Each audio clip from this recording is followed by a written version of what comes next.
High learners, welcome to স্টাডিয়ার।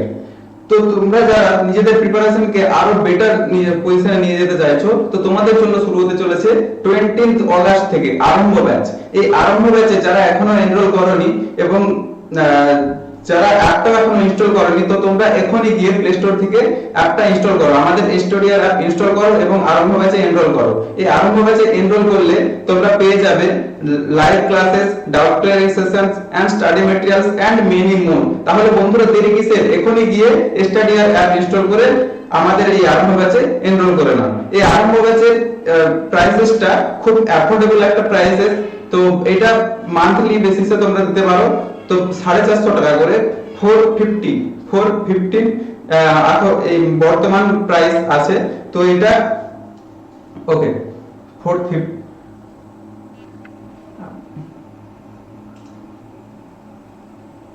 এই প্রাইসেসটা আছে। এবং আমার কুপন কোড বুদ্ধ10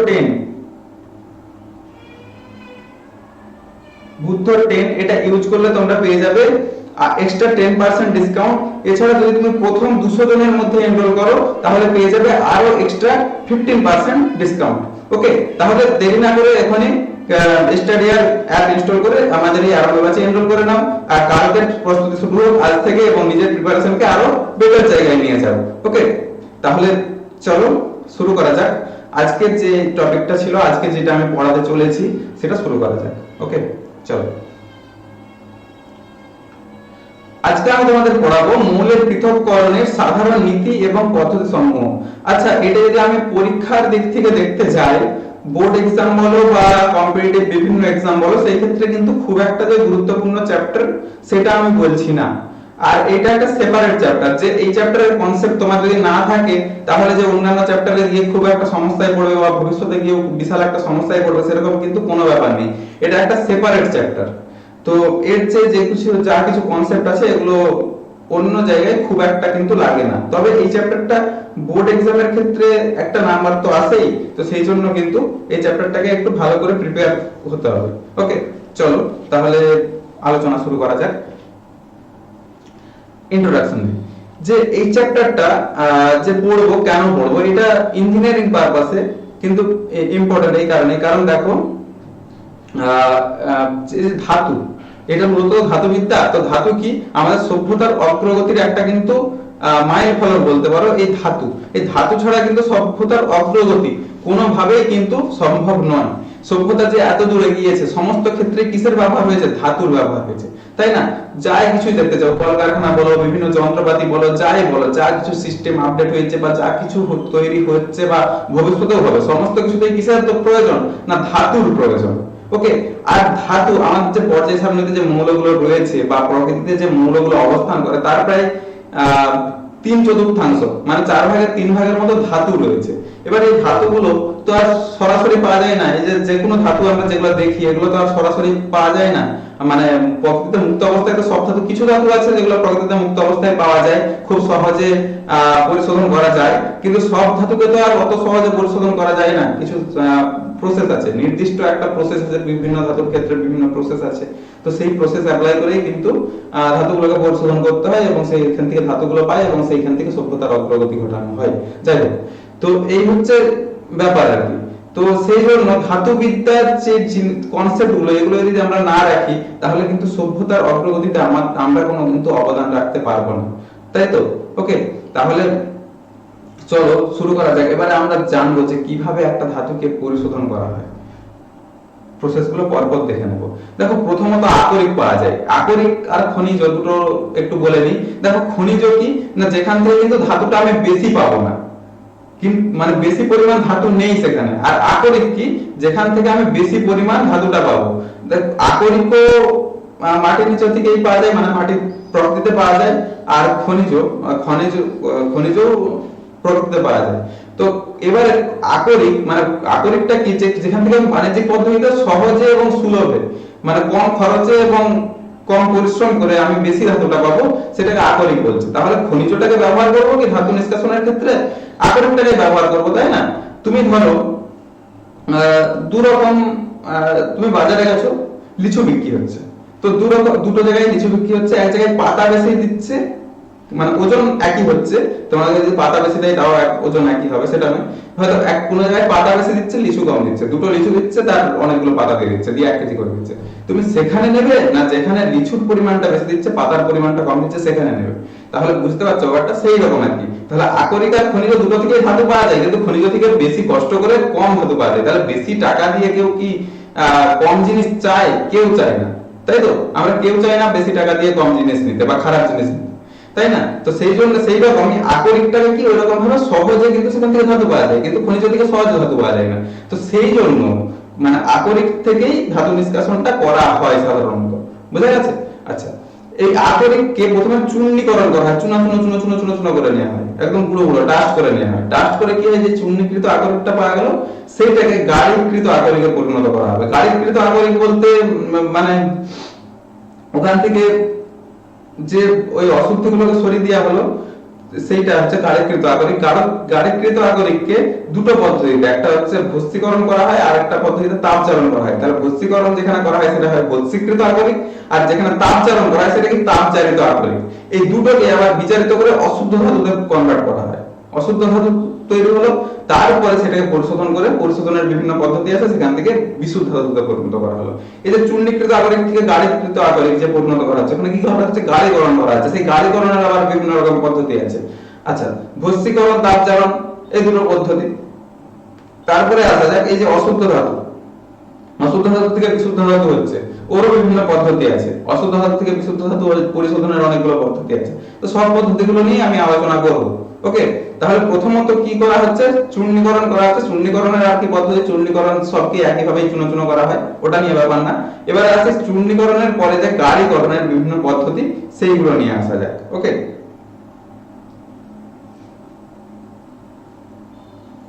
চলো। আচ্ছা, এগুলো চূর্ণীকরণের পদ্ধতি ঠিক নয়, এটা হচ্ছে গাড়ীকরণের পদ্ধতি, ঠিক আছে? তো এটা একটু ঠিক করে নেবে, এটা একটু ঠিক করে নেবে, ঠিক আছে? এটা হচ্ছে গাড়ীকরণের পদ্ধতি,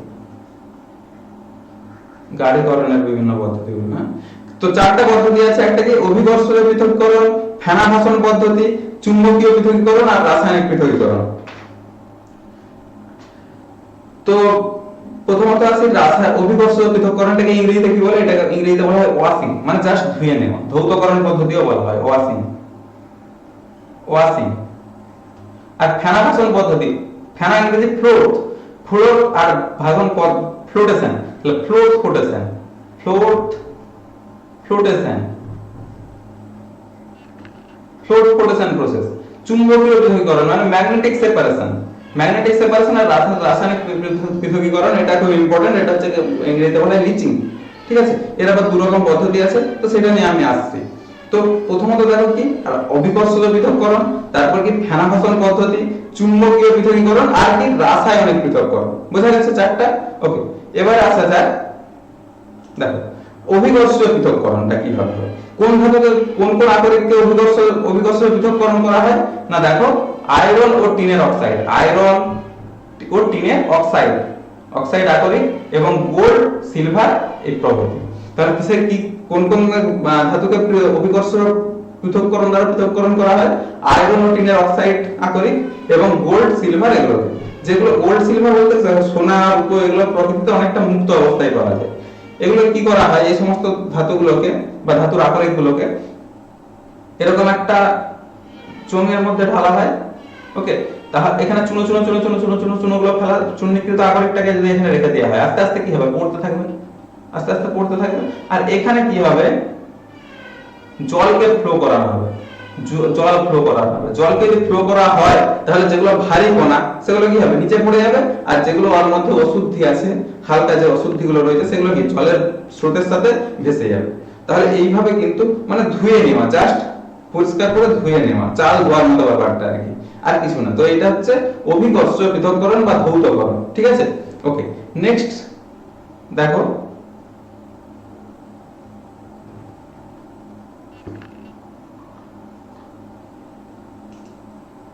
ফেনা ভাষণ পদ্ধতি বা ফ্লোট ফ্লোটেশন পদ্ধতি। ফেনা মানে ফ্লোট আর ভাষণ ফ্লোটেশন। ফ্লোট ফ্লোটেশন পদ্ধতিতে কি করা হয় না, একটা এখানে যে আকরিক গুলো কোন কোন আকরিককে পৃথক করা হয়? যে সালফাইডের আকরিক, সালফাইড আকরিককে এই পদ্ধতিতে পৃথককরণ মানে এই পদ্ধতিতে গাঢ়ীকরণ করা হয়, পৃথককরণ হচ্ছে গাঢ়ীকরণ করা হয়। তো সালফাইড আকরিক বলতে পিবিএস, তারপরে Cu2S, Fe2S, S3, ZnS এইগুলো। তো এইগুলোর ধরো আছে এক সালফাইড আকরিক, সেখান থেকে বিভিন্ন কিছুকে পৃথক করা হবে, মানে আলাদা করা হবে, ঠিক আছে। তো এই যে গাঢ়ীকরণের পদ্ধতিটা, এটাকে বলা হচ্ছে ফেনা-হাসন পদ্ধতি, ঠিক আছে। কিভাবে করা হয়? দেখো একটা পাত্রে এগুলোকে রাখা হয়। এবার ফেনা তৈরির জন্য কি কি দেওয়া হয়? ফেনা সুস্থিতিকারক হিসেবে, মানে ফেনাটা তৈরির জন্য কি কি দেওয়া হয়? ফেনা তৈরির জন্য দেওয়া হয় যেগুলো মনে রাখবে, পাইন তেল, পাইন তেল, পাইন তেল, পাইন তেল, fatty acid, fatty acid, fatty acid, fatty acid, আর সোডিয়াম ও পটাশিয়াম জ্যানথেট, সোডিয়াম আর potassium, potassium, potassium xanthate, xanthate, xanthate এগুলো ইউজ করা হয় আর কি ফেনা তৈরি, ফেনা সুস্থিতিকারক হিসাবে। তাহলে ফেনা সুস্থিতিকারক এগুলো যোগ করে ফেনা তৈরি করা হলো। তাহলে যেগুলো ভারী কণা এইভাবে এটাকে ঘোরানো হবে। সে যাদের গ্রামের দিকে বাড়ি তারা দেখবে মানে মাখন তৈরির জন্য, দুধ থেকে মাখন তৈরির জন্য কিন্তু এইরকম একটা ব্যবহার করা হতো, মানে টানা হতো না, দড়ি দিয়ে এইভাবে টানা হতো, বুঝতে পারছো? তাহলে কি হতো না, ওখানে কি হতো না, দুধের যে কণাগুলো যেগুলো কঠিন কণা সেগুলো তো মাখন হিসাবে ইউজ হয়, তো সেগুলো কি হয় উপরে উঠে যায়, উপরে উঠে আসে। আর যেগুলো ওই যে ওই মানে বাকি অংশটা, দুধের যে বাকি অংশটা, সেটা থেকে কি হয় ওই কণাগুলো আলাদা হয়ে যায় এবং দিয়ে কি হয় মাখনটাকে আমরা ছেঁকে নিতে পারি, সেই রকমের পদ্ধতিটা আর কি। তো গ্রামের দিকে যাদের বাড়ি তারা এই পদ্ধতিটা নিশ্চয়ই দেখেছো, ঠিক আছে। একটা বালতি রাখা হতো আর একটা বাঁশ বা সরু কঞ্চিকে কেটে তাতে পাখার মতো তৈরি করা হতো এবং টানা হতো।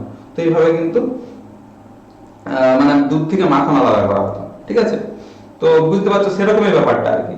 তো এখানে সমস্ত এই যে আকরিক যা কিছু আর কি সালফাইড আকরিককে এখানে যোগ করা হয়, দিয়ে এখানে এই সবগুলো যোগ করা হয়, পাইন তেল, ফ্যাটি অ্যাসিড, সোডিয়াম, পটাশিয়াম জ্যানথেট এই সবগুলো যোগ করে দিলে কি হয় না ফেনা তৈরির যে প্রসেসটা সেটা চলতে থাকে। তাহলে এইটা যখন ঘুরি দেওয়া হলো তখন কি হবে, ফেনাগুলো ভেসে কি হবে, ফেনাগুলো উপরে থাকবে, ফেনাগুলো উপরে থাকবে, দিয়ে কি হবে এখানে সংগ্রহ করে নেওয়া হয়, এখানে সংগ্রহ করা হলো। এই যে এইখানে যে এটা সংগ্রহ হলো, তো এইটা থেকে এবারে দেখো আলাদা করা হচ্ছে কিভাবে না, এর মধ্যে থাকে জেডএনএস, হয়তো এর মধ্যে আছে জেডএনএস আর পিবিএস দুটোই আছে। তাহলে এখান থেকে এবারে জেডএনএস এবং পিবিএস টা আলাদা কিভাবে করব দেখো। তাহলে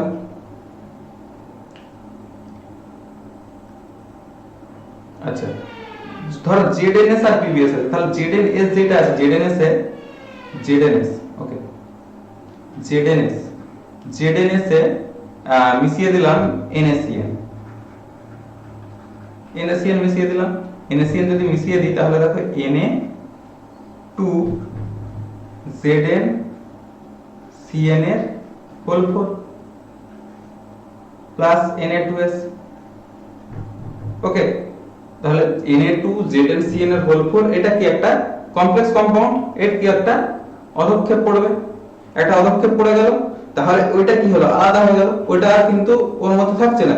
তাহলে বাকি যেটা পিবিএস আর জেডএনএস থেকে আমি পিবিএস টা আলাদা করে পেয়ে গেলাম, ঠিক আছে।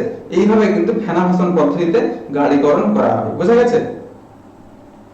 ওকে, দেখো নেক্সট চুম্বকীয় পৃথককরণ। চুম্বকীয় পৃথককরণ কি কোন কোন পদার্থকে করা হয়? কিছু অচুম্বকীয় পদার্থ এবং কিছু চুম্বকীয় পদার্থের মিশ্রণকে, যেমন কাঠের গুঁড়ো আর ধরো লোহার গুঁড়ো মিশে গেছে, তুমি কিভাবে আলাদা করবে? খুব সহজে, অন্য কোনো উপায় নেই। তাহলে শুধুমাত্র কিভাবে করতে পারো, একটা চুম্বক যদি তুমি সেখানে ফেলিয়ে দাও তো লোহার গুঁড়োগুলো আটকে যাবে, কাঠের গুঁড়োগুলো আটকে যাবে, সেই রকমই ব্যাপার, তার কিছু না। তাহলে এখানে সাধারণত কি কি মানে এই ক্ষেত্রে তো আর আমি এইগুলো কি করছি, ধাতু তৈরির চেষ্টা করছি, তো এখানে তো আর কাঠ আর লোহার গুঁড়োকে আলাদা করব না। এখানে কি করব যে কিছু অচুম্বকীয় আকরিক আর কিছু চুম্বকীয় আকরিক সেগুলোকে আমরা পৃথক করার চেষ্টা করব, ঠিক আছে, মিশ্রণ। যেমন ধরো টিন স্টোন আর উলট্রামাইট। টিন স্টোনের সংকেত কি জানো? টিন স্টোনের সংকেত হচ্ছে SnO2, O2। আর উলফ্রামাইডের সংকেত হচ্ছে উলফ্রামাইড FeWO4। তাহলে টিন স্টোন আর উলফ্রামাইড কোনটা চুম্বকীয় বলে মনে হচ্ছে? দেখো এখানে Fe আছে, এটা চুম্বকীয়, তাই না? তো এই উলফ্রামাইড আর টিন স্টোন, তাহলে উলফ্রামাইডটা কি এই যে বেলটা লাগানো আছে এখানে, যে এখানে ওর মিশ্রণটাকে দিয়ে দেওয়া হচ্ছে, তাহলে এখানে দুটোই পড়ছে, দুটো মিশ্রণই পড়ছে। এখানে যে বেল্টটা লাগানো আছে এটা চুম্বকের বেল্ট। তো চুম্বকের বেল্ট জোরে ঘুরছে, এখানে ঘুরছে, এই রোলার সাহায্যে ঘুরছে, ম্যাগনেটিক রোলার। এই পুরো যে এই যে এই বেল্টটা, এই পুরো বেল্টটা কিসের? চুম্বকের। তাহলে চুম্বকের দিকে আকৃষ্ট হবে, যেটা চুম্বকীয় পদার্থ সেটা কি চুম্বকের দিকে আকৃষ্ট হবে, আর যেটা চুম্বকীয় পদার্থ নয় সেটা কি দূরে চলে যাবে, তাই না? তাহলে এই টিন স্টোন এবং উলফ্রামাইডের মধ্যে কোনটা বা চুম্বকের এই বেল্টের দিকে আসবে? উলফ্রামাইড। তাহলে এখানে কি সংগ্রহ হবে? উলফ্রামাইড। আর এখানে সংগ্রহ হবে কি? Tin stone. ওকে, আচ্ছা, এটা কিন্তু নন ম্যাগনেটিক আর এটা ম্যাগনেটিক, ঠিক আছে? ওকে, বোঝা গেছে চুম্বকীয় পৃথককরণ ব্যাপারটা। ওকে, নেক্সট। এবার আছে রাসায়নিক পৃথককরণ। রাসায়নিক পৃথককরণটা কে বলা হয়? লিচিং। তো এখানে দুটো প্রসেস রয়েছে। একটা হচ্ছে বায়ার প্রসেস। বায়ার প্রসেসে কি করা হয়? বক্সাইট থেকে অ্যালুমিনিয়াম পৃথক করা হয়, বক্সাইট থেকে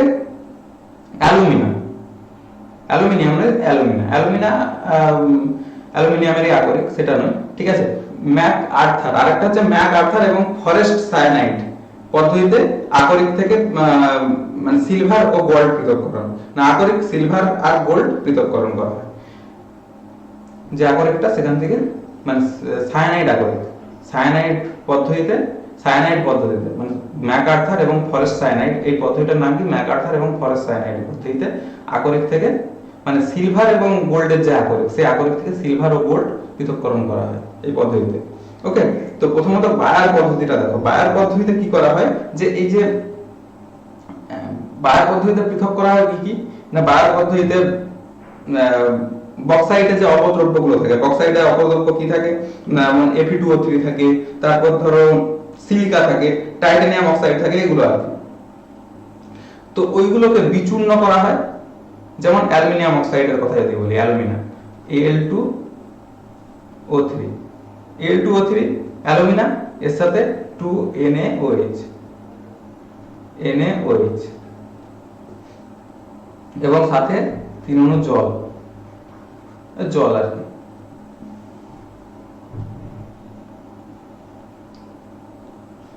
তো এটা কি হবে? 2NaAlOH এর হোল 4। এটা কি হলো? এটার নাম হচ্ছে সোডিয়াম মেটা অ্যালুমিনেট। এটা হচ্ছে একটা কমপ্লেক্স কম্পাউন্ড, সোডিয়াম মেটা অ্যালুমিনেট। তো কমপ্লেক্স কম্পাউন্ড সবসময় অক্ষিপ্ত হয়। তো এটা হলো।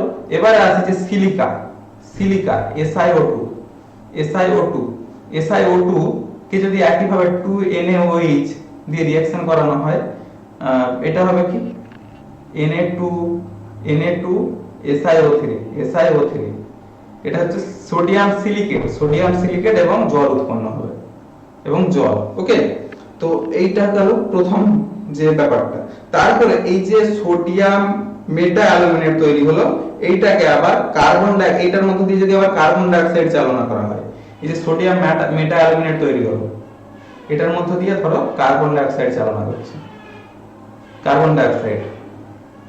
তাহলে হয়ে যাবে এটা Al2O3.3H2O এবং সাথে হয়ে যাবে 2NaHCO3 মানে সোডিয়াম বাইকার্বনেট। ওকে, তো এবারে এইটাকে এই যে Al2O3.xH2 এটা বলতে পারি, এখানে 3H2 আছে, ঠিক আছে?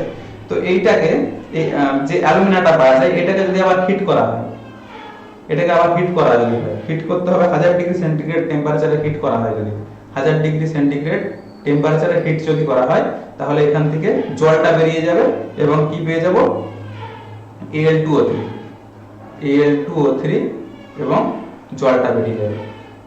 ওকে, তাহলে এখান থেকে অ্যালুমিনা নিষ্কাশন করতে আমি তাহলে বক্সাইট থেকে অ্যালুমিনা কিভাবে তৈরি করলাম বোঝা গেল।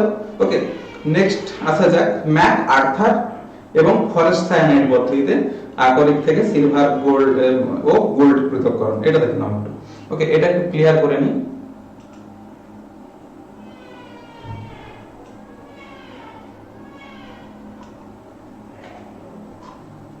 এবার দেখো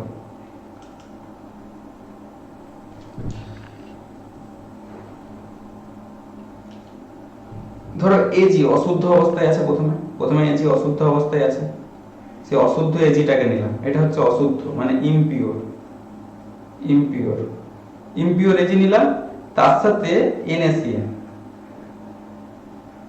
NaCN এবং জল 2H2O এবং অক্সিজেন যোগ করলাম। এখানে কি হবে 4Na AgCN এর হোল 2। ওকে, এটা একটা দ্রাব্য কমপ্লেক্স, আর তার সাথে উৎপন্ন হবে Na2S। ঠিক আছে, এগুলো হলো। এবারে কি করা হবে,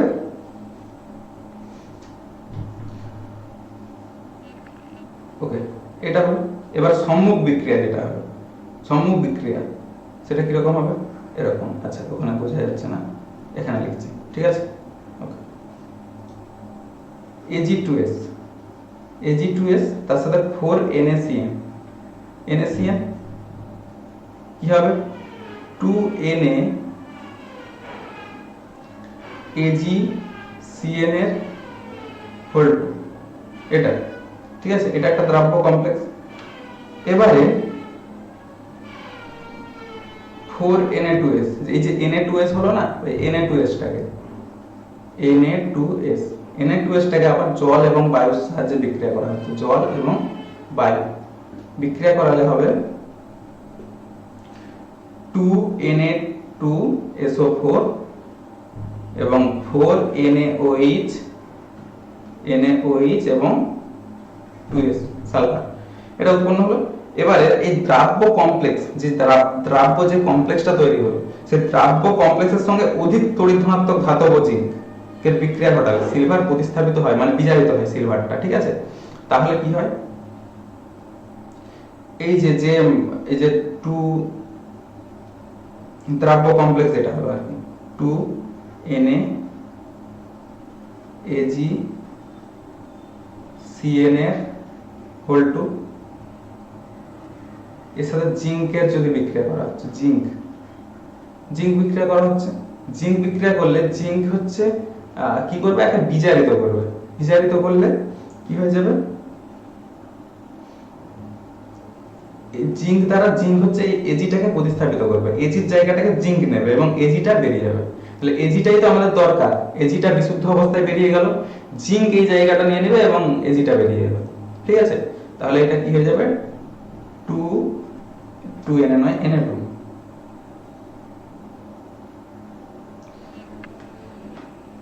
ওকে, Na2 জিঙ্ক, এটা এজির জায়গাটা জিঙ্ক নিয়ে নেবে, ZnCN এর হোল 2 এবং তার সাথে হবে Ag পাওয়া গেল 2Ag, এটা পড়ে গেল, এটাই কি বিশুদ্ধ পিওর, এটাই তো আমাদের দরকার ছিল। তাহলে এখান থেকে পিওর এজিটাকে পেয়ে গেলাম। তাহলে এজি বা সোনা এই সমস্ত ধাতুগুলোকে কিন্তু সহজেই কিন্তু পিওর করা যায়, মানে বিশুদ্ধ পাওয়া যায়, কিন্তু সব ধাতুকে কিন্তু এত সহজে বিশুদ্ধ অবস্থায় পাওয়া যায়নি। কিন্তু এটা কিন্তু দুটো পদ্ধতিতেই পেয়ে গেলাম, কিন্তু প্রথমত ধৌতকরণ করে তারপরে রাসায়নিক পৃথককরণ করে এটা পেয়ে গেলাম। মানে সোনা আর রূপা এই ধাতুগুলোকে খুব সহজে কিন্তু মানে নিষ্কাশন করা যায়, কিন্তু সমস্ত ধাতুকে কিন্তু এত সহজে নিষ্কাশন করা যায় না। এবার আছে সোনা কিভাবে নিষ্কাশন করা হবে, দেখো ক্লিয়ার করে নি।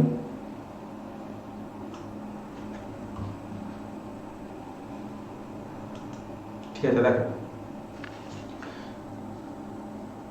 প্রথমে অশুদ্ধ সোনা ছিল 4Au, এটা ইমপিওর মানে অশুদ্ধ অবস্থায় আছে।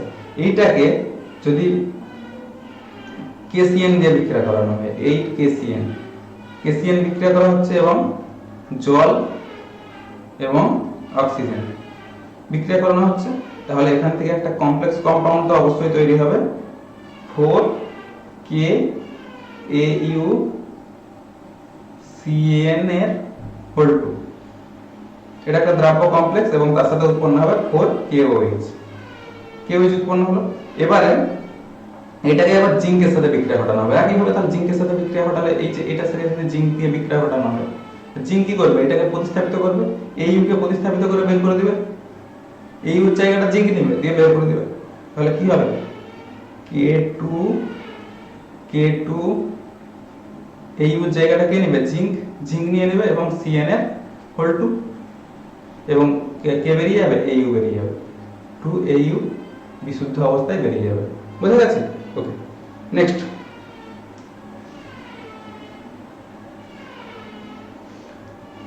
এইগুলো তো গেল তাহলে রাসায়নিক পৃথককরণ বা এইগুলো তো সব গাড়িকরণের পদ্ধতি। এবার তাহলে কি করতে হবে না, বিজারণের বিভিন্ন পদ্ধতি। বিজারণগুলো দেখো। আচ্ছা, প্রথমে কি বলেছিলাম, এই পুরো প্রসেসটা দেখো একবার। যে এখানে দেখো প্রথমত কি করেছিলাম, চূর্ণীকরণ করেছিলাম, তারপরে কি গাড়িকরণ করেছিলাম, দিয়ে গাড়িকৃত আকরিকে পরিবর্তিত করেছিলাম। তাহলে এই যে গাড়িকরণের যে পদ্ধতিগুলো, মানে চূর্ণীকৃত আকরিক থেকে গাড়িকরণের যে পদ্ধতিগুলো, সেইগুলো কিন্তু এতক্ষণ আমরা শিখলাম। এবারে দেখবো যে বিজারণের বিভিন্ন পদ্ধতি। এই যে ভস্মীকরণ, তাপজারণ, এই মানে ভস্মীকরণ করে ভস্মীকৃত আকরিক এবং তাপজারিত করে তাপজারিত আকরিকে কনভার্ট আমরা করেছি। তারপরে ওখান থেকে যে অশুদ্ধ ধাতুটা হবে সেটাই কি করতে হবে, সেটাকে বিজারণ করে করতে হয়। তো সেই বিজারণের যে পদ্ধতিগুলো সেগুলো এখন আমরা পড়ব, ঠিক আছে? তো এই যে দেখো এখানে একটু দেখে নাও, এই যে এখান থেকে যে এই অশুদ্ধ ধাতুটা তৈরি হবে, এটা কিভাবে তৈরি হয়েছে? বিজারণ। তো এইটাই, এই বিজারণের যে বিভিন্ন পদ্ধতি, বিভিন্ন এক সব ধাতুকে একরকম পদ্ধতিতে বিজারিত করা যায় না। তো বিজারণের যে বিভিন্ন পদ্ধতিগুলো সেগুলো এবারে আমরা একটু দেখে নেব, ঠিক আছে? চলো।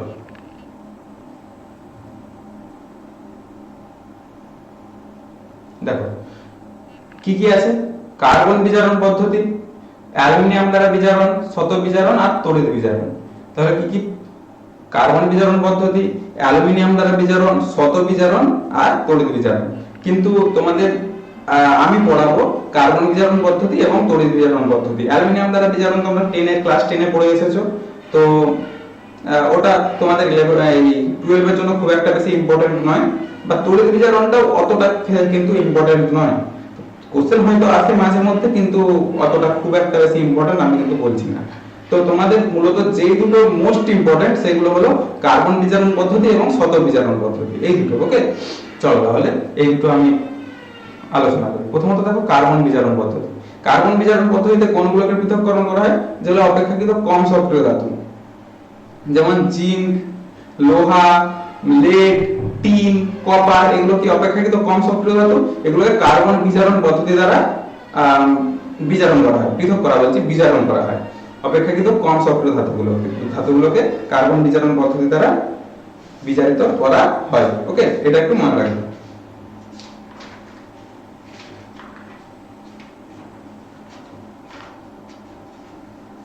ঠিক আছে,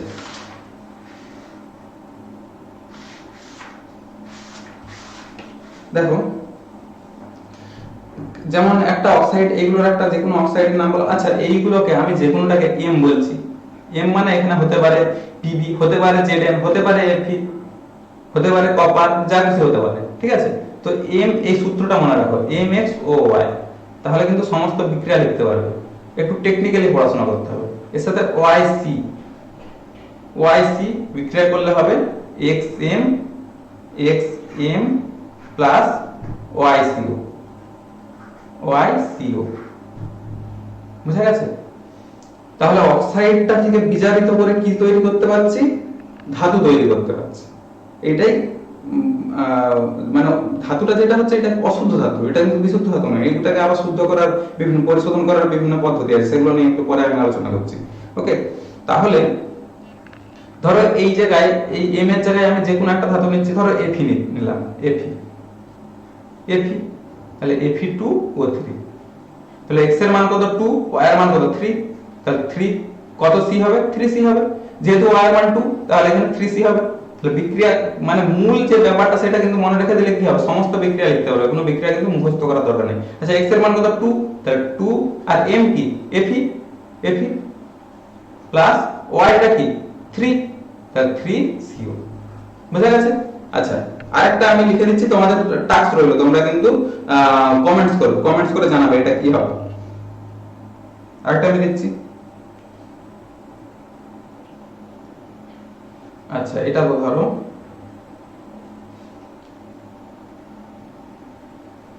আচ্ছা অন্য একটা এল নয়, এটা আমি দিচ্ছি, কি দেবো, কি দেয়া যায়। আচ্ছা এটা তোমরা জিঙ্কের ক্ষেত্রে করে রাখবে, জিঙ্ক কিভাবে বলছো, আমরা বিজারণ করবো সেটা একটু করে রাখবে জিঙ্কের, বা বাকিগুলো করতে পারো, জিঙ্ক, লেড, টিন, কপার, এগুলো তোমরা করে রাখবে। আমি একটা করে দেখালাম, তো বাকিগুলো তোমরা করবে, ঠিক আছে? তো এই হলো তোমার তাহলে কার্বন বিজারণ পদ্ধতি। কার্বন বিজারণ মানে কার্বনের দ্বারা বিজারণ, আর বিজারণ মানে আমরা কি জানি যে ওইখান মানে কোন একটা যৌগ থেকে অক্সিজেন অপসারিত করাটাই কি বিজারণ, ঠিক আছে? তাহলে অক্সিজেন এখানে অপসারিত হয়ে গেল, দেখো Fe থেকে অক্সিজেন, ওই অক্সিজেনটা অপসারিত হয়ে গেল, এটাই কি একটা বিজারণ। তো বিজারণ কার দ্বারা করছি, কার্বনের দ্বারা করছি, সেই জন্য এটা কি বলা হচ্ছে কার্বন বিজারণ পদ্ধতি। ওকে, আচ্ছা এই যে CO উৎপন্ন হলো, এই যে CO, যে 3CO, এখানে 3CO হলো না, এই যে 3CO, এই 3CO আবার একটা Fe2O3, Fe2O3 এর সঙ্গে এই 3CO বিক্রিয়া করে হিট করতে হবে, হিট করলে আবার কি হবে 2Fe plus carbon die oxide হলো। ওকে, এবারে এই যে FeO, ধরো FeO ছিল, যদি FeO হতো, FeO এর সাথে যদি 3 কার্বন মনোক্সাইড বিক্রিয়া করতো, হিট করতে হতো অবশ্যই, Fe এবং কার্বন ডাই অক্সাইড উৎপন্ন হতো। ওকে, তো এই গেল তাহলে তোমাদের কার্বন বিজারণ পদ্ধতি, ঠিক আছে? এবার নেক্সট দেখা যাক, নেক্সট কি পড়াবো বলেছিলাম, শত বিজারণ পদ্ধতি। ওকে, শত বিজারণ, শত মানে কি নিজ, শত মানে নিজ, ঠিক আছে? আচ্ছা এটা একটু ঠিক করে নিই, একটু সময় চেয়ে নিচ্ছি আমি।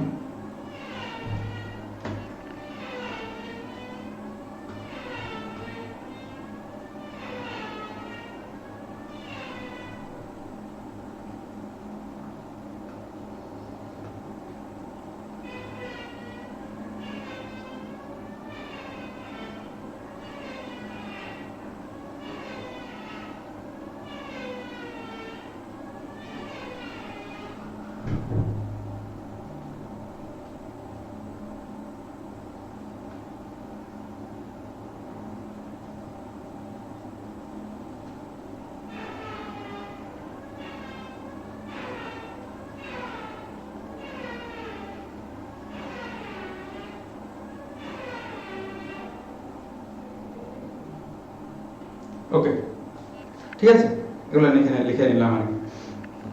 দেখো তাহলে এবারে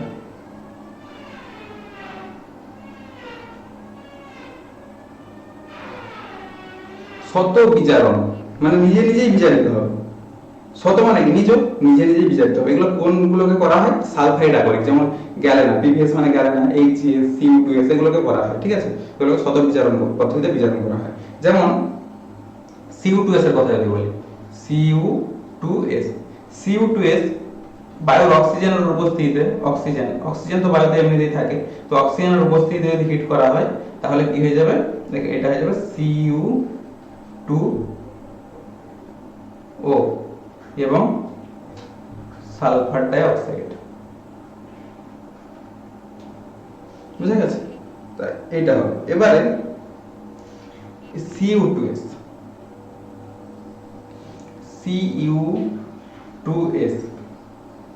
এই যে Cu2O তৈরি হলো না, 2Cu2O এর দ্বারা বিজারিত হয়ে গেল কত, 6Cu।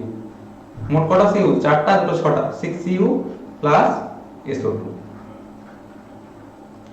তাহলে এখানে কি হলো, কপার পাওয়া গেল। এই কপারটা কি অশুদ্ধ কপার যদিও, কিন্তু কপারটা পাওয়া গেল। তাহলে এইখানে বিজারিত কিভাবে হলো, নিজে নিজেই বিজারিত হলো। তাহলে জন্য এই প্রসেসটাকে কি বলা হয়, শত বিজারণ পদ্ধতি।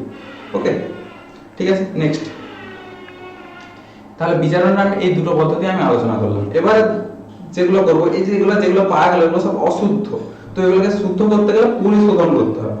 তো পরিশোধনের যে পদ্ধতিগুলো আছে তোমাদের সিলেবাসে দেখে নাও একটু, পাতন, তারপর তরলায়ন, তড়িৎ বিশ্লেষণ, জোন পরিশোধন, বাষ্পদশা পরিশোধন, ক্রোমাটোগ্রাফি। তোমাদের জন্য ইম্পর্টেন্ট কিন্তু মূলত প্রথম চারটা, তারপরে বাষ্পদশা পরিশোধনটাও কিন্তু ইম্পর্টেন্ট না বলছি না, আর ক্রোমাটোগ্রাফিটা খুব একটা বেশি ইম্পর্টেন্ট হয়তো নয়। তো আমি যদি বলি তো প্রথম চারটা কিন্তু মোস্ট ইম্পর্টেন্ট, ঠিক আছে? তো এখান থেকে কোশ্চেন কিন্তু প্রচুর পরিমাণে আসে। তো পরিশোধনের এই চারটা পদ্ধতি আমি পড়াবো, ঠিক আছে? চলো শুরু করা যাক তাহলে পদ্ধতিগুলো নিয়ে, ঠিক আছে? তো চলো, প্রথমত আছে কি পাতন পদ্ধতি। পাতন, এই যে পদ্ধতিটা, পাতন মানে কি, মানে একটা যে তরল আছে, তরল যাই মিশ্রিত থাকুক, পাতিত জল আমরা কি পাতিত জল বলতে, ধরো ভাতের হাঁড়িতে ভাত রান্না হচ্ছে, তো তাতে হাঁড়ির যে ঢাকনাটা তার নিচের দিকে কি হয়, জল জমে যায় কিছুটা, ওটা কি পাতিত জল। মানে ওইটা কি হলো না, ওই যে ওই জলে যে অশুদ্ধি গুলো যাই থাকুক না কেন, চাল বা যা কিছু, চাল তো আর বাষ্পীভূত হয়ে যাচ্ছে না, তো তার মধ্যে থেকে শুধু জলটা বাষ্পীভূত হচ্ছে, পিওর যে ওয়াটারটা সেটাই শুধুমাত্র বাষ্পীভূত হয়ে ওখানে জমে যাচ্ছে। তো এটা হচ্ছে, ওটা কি বলা হচ্ছে পাতিত জল। তো ডিস্টিলেশন ওয়াটার ল্যাবে তৈরি করা তো এইভাবে হয় না, ল্যাবে ডিস্টিলেশন ওয়াটার তৈরির মেশিন থাকে, তো ল্যাবে এইভাবে তৈরি করা হয়। আমি এই যে যেটা বললাম এইভাবে তৈরি, যেটা ছবিটা দেখতে পাচ্ছ এইভাবে তৈরি করা হয়। তো এখানে কিভাবে করা হয়, যে একটা তরল, দুটো মিশ্রিত তরল আছে, তো দুটোর মানে স্ফুটনাঙ্ক কিন্তু সমান না, তো যেটা স্ফুটনাঙ্ক কম সেটা কি হবে, আগে বাষ্পে পরিণত হবে। তাহলে আগে যেটা বাষ্পে পরিণত হবে সেটা কি হবে, এখান দিয়ে যাবে, এখান দিয়ে যে এখানে কি করা আছে, এখানে কন্ডেন্সার আছে, এখানে ঠান্ডা ওয়াটার এখান দিয়ে প্রবেশ করানো হচ্ছে এবং এখান দিয়ে বের করা হচ্ছে, প্রবেশ করছে বের হচ্ছে। তাহলে ঠান্ডা ওয়াটারটা, ঠান্ডা যে জলটা সেটা কি হচ্ছে, এখানে চালনা করা হচ্ছে, তাহলে সেই জন্য কি হচ্ছে, এখানে কিন্তু ঠান্ডা পরিবেশ একটা তৈরি হচ্ছে। তাহলে বাষ্পকে যদি ঠান্ডা করা হয় সেটা কিসে পরিণত হবে, তরলে পরিণত হবে, সেই তরলটাই কিন্তু এখান দিয়ে বেরিয়ে যাবে। তাহলে দুটো যদি পদার্থ মিশ্রিত থাকে, দুটোর স্ফুটনাঙ্ক আলাদা হয়, তাহলে যেটা স্ফুটনাঙ্ক কম সেটা কি প্রথমে এখানে জমা হবে। ওকে, তার এটা হচ্ছে পাতন পদ্ধতি। পাতন পদ্ধতিতে একটাকেই, দুটো পদার্থ যখন মিশ্রিত থাকে সেটাকে পাতন পদ্ধতিতে আলাদা করা হয়। যখন আবার একাধিক পদার্থ মিশ্রিত থাকে, যেমন তুমি যদি পেট্রোলিয়ামের কথা বলো, পেট্রোলিয়ামে পেট্রোল আছে, ডিজেল আছে, কেরোসিন আছে, বিটুমেন আছে, বা আরো অনেক কিছু কিছু আছে, যাই হোক। তো ওগুলোকে কি করা হয়, পৃথক করার জন্য আংশিক পাতন, সেই পদ্ধতিটা নাকি আংশিক পাতন। কিছুটা তাপ দেওয়া হলো, তারপরে মানে প্রত্যেকটা উষ্ণতা জেনে রাখতে হবে, জানা আছে সবারই। তো যারা ওখানে কাজটা করে তারা সবাই জানে। তো সেখানে একটা তাপ দেওয়া হলো, তাতে কি হলো, প্রথমে একটা পদার্থ বের হলো, তারপরে আরো একটু তাপ বাড়ানো হলো, তার সেই উষ্ণতায় যেটা স্ফুটনাঙ্ক, যে তরলটা, সেটা আবার কি হলো, সেটা জমা হলো। তো এইভাবে কিন্তু পৃথক করা হয়, ওই পদ্ধতিটাকে বলা হচ্ছে আংশিক পাতন। আর পাতনে দুটো পদার্থ মিশ্রিত থাকে, সেই দুটো পদার্থকে আলাদা করা হয়, ঠিক আছে? তো এখানে কোন কোন পদ্ধতি, কোন কোন ধাতুকে এই পদ্ধতিতে মানে পরিশোধন করা হয়, zinc, mercury, cadmium, zinc, mercury, cadmium, ঠিক আছে? তো যেগুলো উদ্বায়ী ধাতু, যেগুলো প্রধানত একটু উদ্বায়ী ধাতু, সেই উদ্বায়ী ধাতুগুলোকে এই পাতন পদ্ধতিতে পৃথক করা হয়, যেমন বললাম এগুলো। তাহলে পদ্ধতিটা পুরোটাই আশা করি বোঝা গেছে, আর আলাদা করে বলছি না, ঠিক আছে? এইটাই। তো এই ক্ষেত্রে তো আর মানে আমি জাস্ট এটা যেটা ডায়াগ্রামটা দেখালাম, এটা একটা ল্যাবের পাতন পদ্ধতিতে পৃথক করাটা, কিন্তু ধাতুর ক্ষেত্রে কিন্তু এইভাবে পৃথক করা হয়নি। ধাতুতে একটা কাঁচের যে এটা ব্যবহার করা হবে, এর থেকে ধাতুগুলোর যে গলনাঙ্ক বা যা কিছু সেগুলো কিন্তু অনেক বেশি, ঠিক আছে? তো সেই জন্য সেই মানে ধাতু পাতনের ক্ষেত্রে তো আর এই কাঁচের কিছু ব্যবহার করা হবে না, সেটা অশুদ্ধ ধাতুকে লোহার বক যন্ত্রে নিয়ে হয়, ঠিক আছে? লোহার বক যন্ত্রে নিয়ে উত্তপ্ত করা হয়, তো এইভাবে আলাদা করা হয়। বুঝা গেছে? এটা জাস্ট আমি কি জন্য বুঝালাম, এটা মানে দেখালাম, এটা জাস্ট আমি মানে একটা ল্যাবের ক্ষেত্রে এটা এরকম ভাবে করা হয়, জাস্ট পাতন যে পদ্ধতিটা সেটার কনসেপ্টটা দেওয়ার জন্য আমি এটা করলাম। কিন্তু ধাতুকে পৃথক করার সময় যে পাতন পদ্ধতি ব্যবহার করা হয় সেটা কিসে করা হয়, লোহার বক যন্ত্রে, মনে রাখবে। ওকে, এবারে দেখো লিকুয়েশন। লিকুয়েশন মানে তরলায়ন, তরলে পরিণত করা হবে।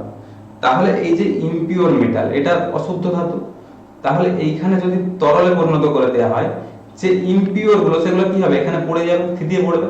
আর যেটা পিওর সেটা কি হবে, গলে গিয়ে সেটা কি হবে, এখানে এসে জমা হবে, এখানে এসে জমা হবে যেটা পিওর। আর যেগুলো ইমপিওর সেগুলো কি হবে, ধাতুর মধ্যে যে ইমপিওর গুলো, ইমপিউরিটিস গুলো থাকে, সেগুলো কি হয়, গলনাঙ্ক বা গলনাঙ্কটা অনেক বেশি হয়, সাধারণত অনেক বেশি হবে। তো সেইগুলো কি হবে, ওই ওই এইখানে থিতি পড়বে, কঠিন অবস্থায় থিতি পড়বে, তো এইখানে আলাদা হয়ে গেল এগুলো। আর যেটা বিশুদ্ধ ধাতু, পিওর যে মেটালটা, সেটা কি হলো, এই পাত্রে এসে জমা হলো। ঠিক আছে, এটা হচ্ছে তরলায়ন পদ্ধতি। এই পদ্ধতিতে কোন কোন ধাতুকে পরিশোধন করা হয়, টিন, লেড, এই সমস্ত যে ধাতুগুলো, এই ধাতুগুলোকে তরলায়ন বা লিকুয়েশন পদ্ধতিতে পৃথক করা, মানে পরিশোধন করা হয়। বোঝা গেছে? ওকে, এবারে ব্যাপার যেটা, যে লিকুয়েশন আর তাহলে ওই যেটা বললাম ডিস্টিলেশন, এর মধ্যে আর তফাৎ কি, একই রকমই তো ব্যাপার। তাহলে কি আছে, সেই তো যেটাকে আমি পাতন করি সেটাকে তো আমি তরলায়নও করতে পারি না, ব্যাপারটা সেটা নয়। পাতনের ক্ষেত্রে একটা ব্যাপার আছে, মানে কোন ধাতুর গলনাঙ্ক, গলনাঙ্ক অপেক্ষা অশুদ্ধির গলনাঙ্ক যদি বেশি হয়, যেগুলোর অশুদ্ধির গলনাঙ্ক বেশি, অনেক বেশি আর কি, সেইগুলোকে এই তরলায়ন পদ্ধতিতে পৃথক করা হয়। তাহলে অশুদ্ধির গলনাঙ্কটা অনেক বেশি যেগুলোর ক্ষেত্রে, এই যে অশুদ্ধিগুলো পড়ে যাচ্ছে, এটা কি এমনি পড়ছে, গলনাঙ্ক যদি কম হতো তাহলে এটাও তো গলে গিয়ে এখানেই পড়ে যেত, তাহলে আর কি আলাদা করতে পারতাম, পারতাম না।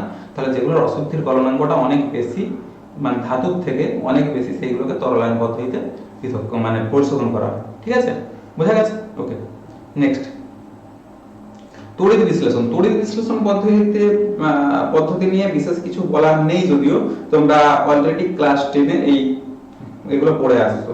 তড়িৎ বিশ্লেষণ পদ্ধতিতে অ্যালুমিনিয়াম নিষ্কাশন করা হয়, ঠিক আছে, এগুলো তোমরা জানো। তো আমি কিছু ধাতু দিয়েছি, এগুলোকেও নিষ্কাশন করা হয়, copper, zinc, tin, lead, AG, এগুলোকে সব তড়িৎ বিশ্লেষণ পদ্ধতিতে পৃথক করা হয়, পরিশোধন করা হয়। বোঝা গেছে? তো দেখো, যেটা অবিশুদ্ধ একটা ধাতু, অবিশুদ্ধ একটা ধাতুকে আমি এম ধরো, এম, সেই এম কি হবে, যখন এম প্লাসে কনভার্ট হবে, এম প্লাসে পরিণত হবে, তখন কি হবে, এন সংখ্যক ইলেকট্রন কি করবে, বর্জন করেছে, এন সংখ্যক ইলেকট্রন বর্জন করে এম প্লাসে পরিণত হবে, মানে ক্যাটায়নে পরিণত হবে। এই বিক্রিয়াটা কোথায় ঘটে, অ্যানোডে ঘটছে, এই বিক্রিয়াটা অ্যানোডে ঘটে। ঠিক আছে, অ্যানোডে এই বিক্রিয়াটা ঘটে। এটা কি বিক্রিয়া, এটা কি জারণ বিক্রিয়া, তাই তো, এটা জারণ বিক্রিয়া। ইলেকট্রন বর্জন করলে আমরা কি জানি, জারণ। তাহলে এটা কোথায়, আর জারণ কোথায় ঘটে, অ্যানোডে, এটা অ্যানোডে ঘটলো। আর ক্যাথোডে ঘটবে কি, এই যে এম এন প্লাস, ধরো এই যে ক্যাটায়নটা, আচ্ছা এটা এম এন প্লাস, ঠিক আছে, এটা এম এন প্লাস। আমরা কি জানি যে একটা, ধরো তড়িৎ বিশ্লেষণ প্রক্রিয়ায় কি হয়, যে অ্যানোডে, অ্যানোড থেকে যে আয়নটা তৈরি হয়, সেই আয়নটাই কোথায় কে যায়, সেই ক্যাটায়নটাই ক্যাথোডের দিকে যায়, তাই তো। ওই ক্যাটায়ন যেটা উৎপন্ন হলো সেটাই কি কোথা দিয়ে যাবে, ক্যাথোডের দিকে যাবে। তাহলে ক্যাথোডে যে যাবে, ক্যাথোডে কি করবে, ইলেকট্রন গ্রহণ করে যাবে, ইলেকট্রন গ্রহণ করবে এবং কিসে পরিণত হবে, ধাতুতে পরিণত হবে।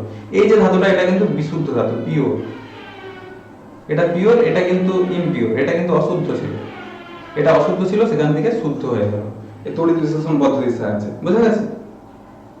তাহলে যদি আমি আলটিমেট রিঅ্যাকশনটা দেখি এখান থেকে, আলটিমেট রিঅ্যাকশনটা কি, তাহলে দুটোকে যোগ করে দাও, তাহলে দেখো mn+ কেটে যাচ্ছে, ne কেটে যাচ্ছে, তাহলে m থেকে mই হলো, কিন্তু এটা কি ইমপিওর, ইমপিওর থেকে কি হলো, পিওর, অশুদ্ধ থেকে শুদ্ধ হলো, এই যা, আর কিছু না কিন্তু। বোঝা গেছে? ঠিক আছে, এই পদ্ধতিতে তাহলে, তো এটাই তাহলে তড়িৎ বিশ্লেষণ পদ্ধতি। তড়িৎ বিশ্লেষণ পদ্ধতিতে এইভাবে ধাতু নিষ্কাশন করা হয়। তো আমি একটা দেখাচ্ছি কপার পরিশোধন। তো এটা যেটা দেখতে পাচ্ছ, এটা হচ্ছে অ্যালুমিনিয়াম, অ্যালুমিনিয়াম, হ্যাঁ। কপার পরিশোধনটা দেখো, কপার পরিশোধনটা এই রকম হয়, ঠিক। আচ্ছা, এটা আমি মুছে দিচ্ছি।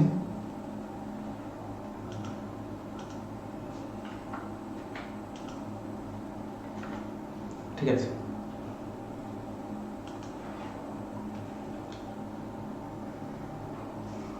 ভোল্টামিটার, দুটো দণ্ড।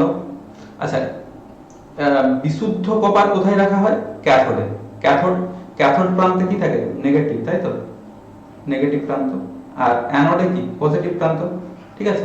তো ক্যাথোড প্রান্তে বিশুদ্ধ তামার পাত রাখা হয়, বিশুদ্ধ কপার পাত, আর এটাই কি অশুদ্ধ কপার পাত্র রাখা হয়।